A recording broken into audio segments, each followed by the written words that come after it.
Sir 1 KG টমেটোর দাম কত জানেন? বলুন তো, লবণ কত করে কিলো? নুন দিয়ে পান্তা ভাত খেয়েছেন? আজ আপনাদের কথা শুনে খুব লজ্জাই করছে আমার।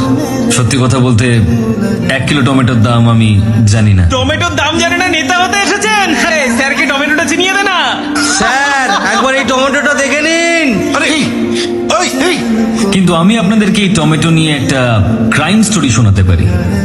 বিশ্বের মাত্র 7টা দেশে টমেটো চাষ হলেও সব দেশেই টমেটো সস খাওয়া হয়। আমাদের দেশে চাষ করা টমেটোর ডিমান্ড সারা বিশ্ব জুড়ে রয়েছে। কিন্তু আরো একটা রহস্য আছে, যারা এখানে টমেটো চাষ করেন তারা খুব তাড়াতাড়ি মারা যান। কেন মারা যান?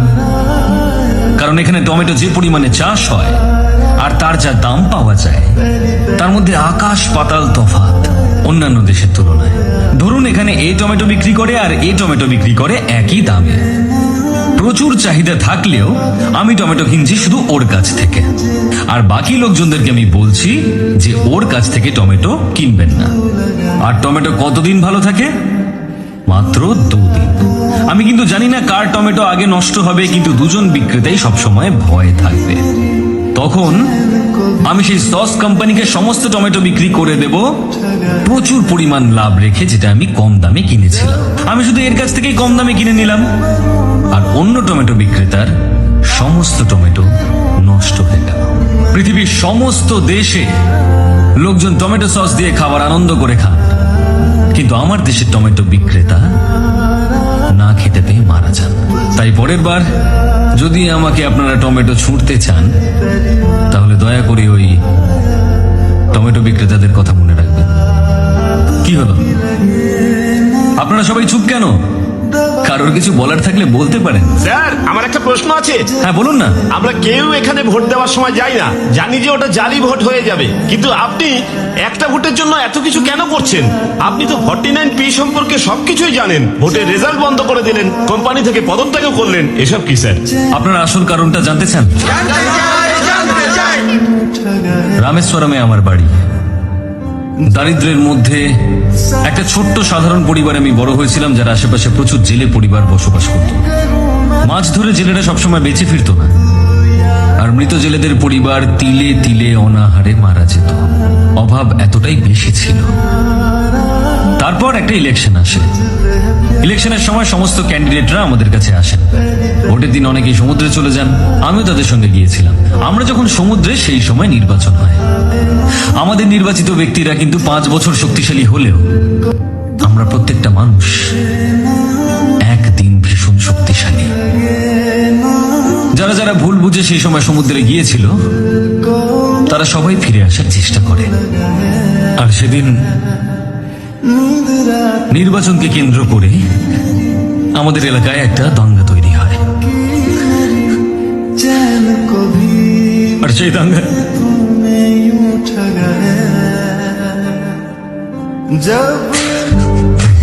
সেই দাঙ্গায় আমার বাবার সঙ্গে 13 জন মানুষ মারা যায়।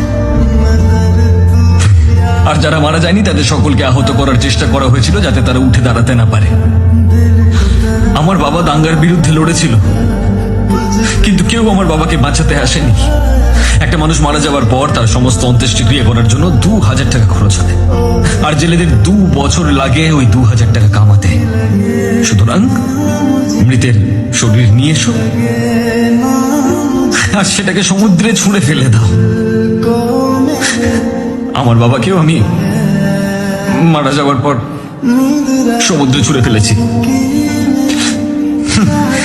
শুনেছি সমুদ্রে মৃতের অস্থি বিসর্জন করা হয়, কিন্তু আমি আমার বাবাকে করেছি।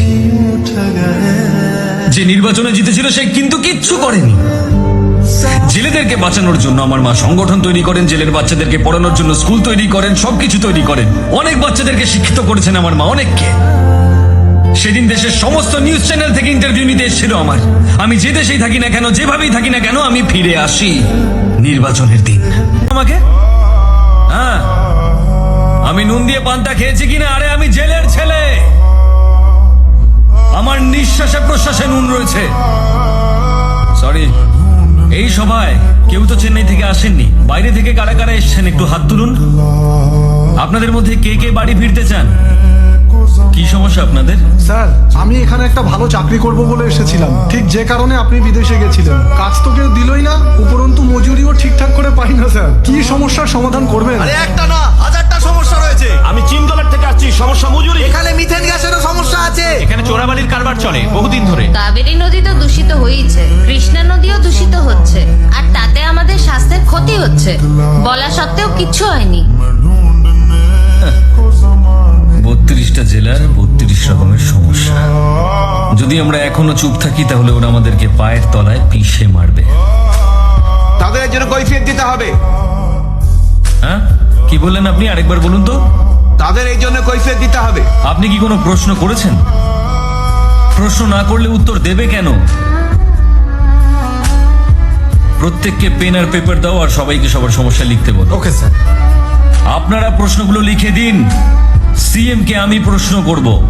আপনাদের সমস্যার সমাধান করতে হলে আপনাদেরকে সমস্যাগুলো আমাকে লিখে জানাতে হবে। আজই, এখনই আমি যাব ওদের কাছে। স্যার স্যার স্যার একটা কথা ছিল। আজকে মুখ্যমন্ত্রী একটা জনসভা আয়োজন করেছেন, আমার মনে হয় ওখানে গেলে ভালো হবে। আমি আপনাদের হয়ে সমস্ত সমস্যার জন্য ওদের কাছে যাব।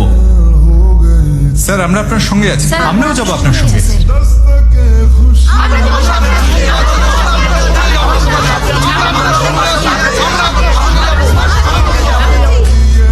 আমি একা গেলে কাজটা তাড়াতাড়ি হবে, কিন্তু আপনারা সকলে গেলে যে কোনো রকমের ঝামেলা হলেও হতে পারে।